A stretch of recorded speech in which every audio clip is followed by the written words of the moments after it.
na gumawa eh. Pero ang gagawin natin, performance review. Mhm. Maganda naman ang takbo, pero performance review. Para ito yung target natin, ba't di natin naabot? O ito, nakuha natin. Ito, overpriced na naman. Ito yung ganito, ganyan. All of these things that, performance review. Titignan namin, bakit mabagal ang baba ng serbisyo? Anong gagawin natin para pabilisin?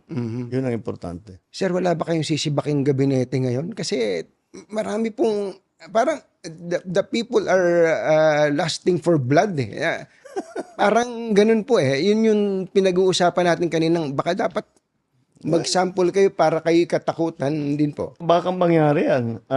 Dito nga sa ginagawa namin performance review. Yun ang warning ko sa kanila, and that's what we will have to look at again. Kung talagang may nagkukulang o korap, kung talagang masyadong mabigat yung kanilang kasalanan, kasuhan na namin. Tignan natin kung ano maging resulta nito.